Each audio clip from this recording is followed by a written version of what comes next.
Capricorn 24. A woman entering a convent. This image is to do with our commitment to find a transcendental aspect of life, to go beyond the ordinary and everyday aspects of life that everybody finds normal. And the the image of a woman here going into a convent is a renunciation. She renounces all the pleasures, all the duties, all the stresses and strains of ordinary life in order to let go of that which pulls her down. And we're not talking here about the need for each and every one of us to go into a monastery or to find prayer even. But what we are talking about is the fact that there exists in life a dimension beyond what we're used to. Transcendental dimension. It's real in the sense that we can visit there, we can springboard away from the ordinary life that we live and move into this higher dimension at will when we've learned how to do that. The skill of that is a possibility for any one of us. And there's a lot of people that actually make this choice. They eventually kind of move away from the hustle and the bustle of life without going into a convent.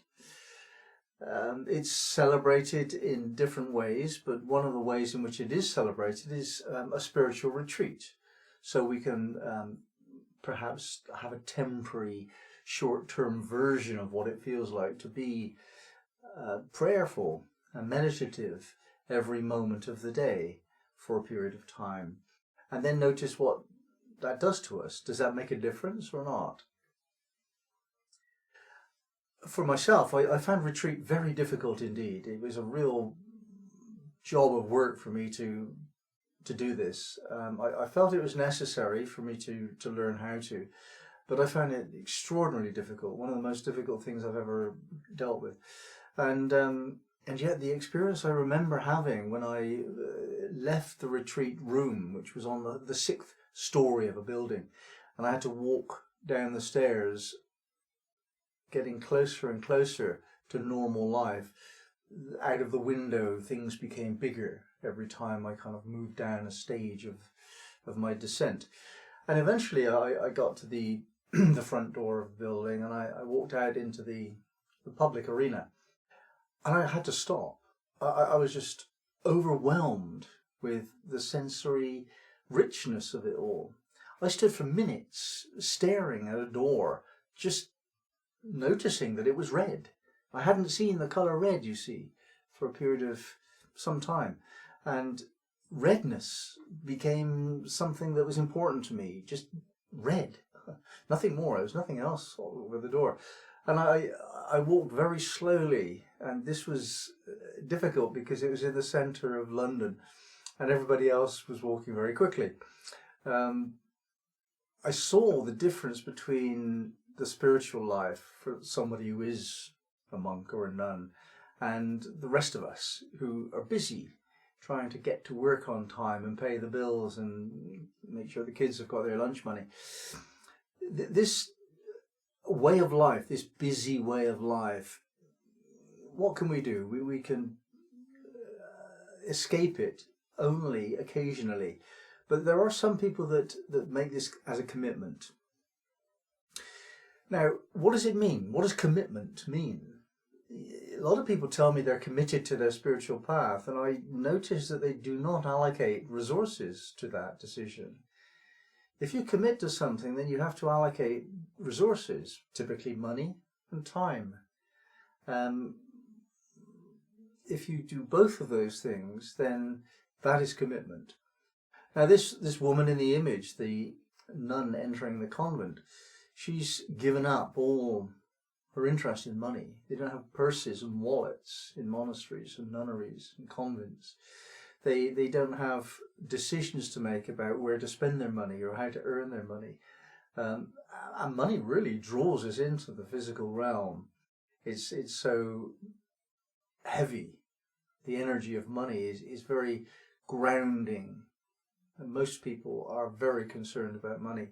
Now, if you put aside that concern one way or another, Perhaps you reach a stage in your life when you've actually got savings enough, or a pension, or some income that you don't have to strain and struggle to earn. Then you have the freedom to make a decision about your level of commitment to your spirituality. If you do not commit to a spiritual path fully, then the results that you will get will not be full. But if you do commit fully to a spiritual path, then you will get the results. It is that simple. It takes time, but it's not a roulette wheel. If you take your time, if you focus your effort, if you move in the same direction consistently and you allocate resources to the task, then success is pretty much guaranteed. Now, what is success in this context? In the context of this degree of Capricorn, Capricorn 24, the success level is considered transcendental. In other words, moving into that state of being where non-self is experienced. We simply don't know who we are. We don't even know that we are. When we're in that state of being, we just know that isness is, something is. Pretty much all we know. You can focus your attention within the transcendental realm, and that teaching within Sufism is very subtle and perhaps beyond the context of these talks. But the normal state of being when you move beyond the higher levels of meditation to the transcendental realm is just to know nothing except life exists. Now, of course, a convent or any religious institution is evidence that society supports this activity. Somebody has built the convent, spent money on it, spent time building it, peopled it with people that need their living to be provided.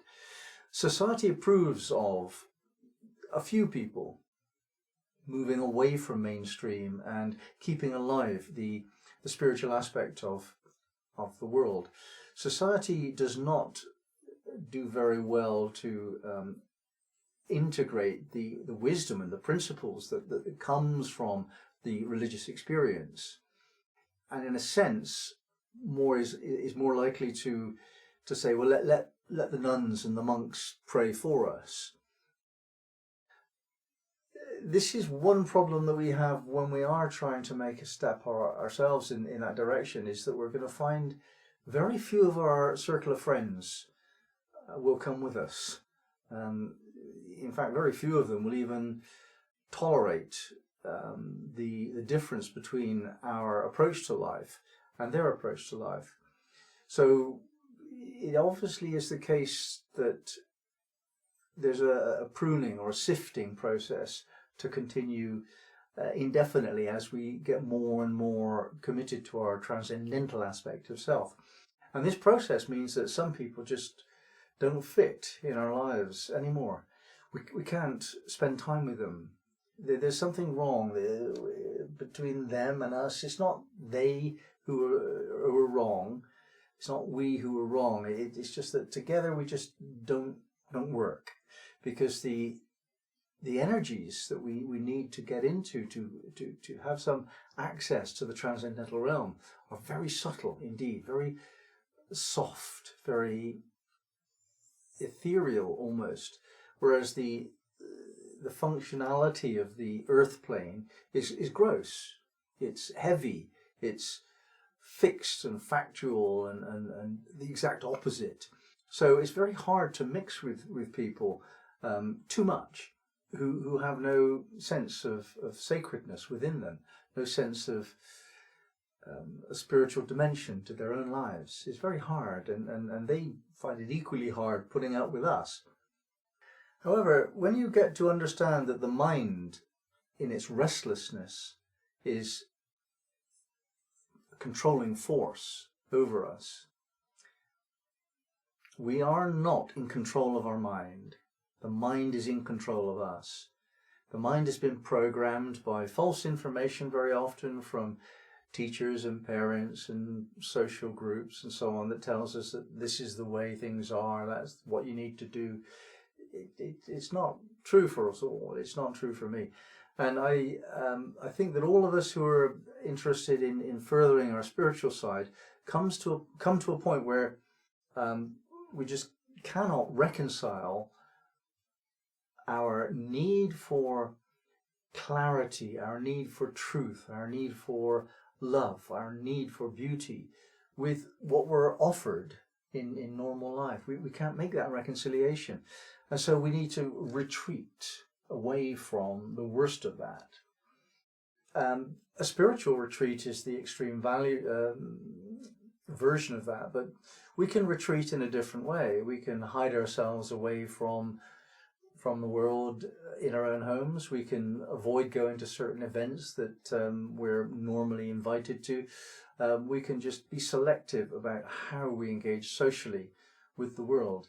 And as I said, the people that we allow in our lives will change, and to some extent we need to make a decision about that. We need to say, look, I don't want to be in your energy field. I don't feel good when I'm getting drunk or having a fight or telling lies or blaming somebody or gossiping or whatever it is that really gets to you that's wrong. Well, you don't do it.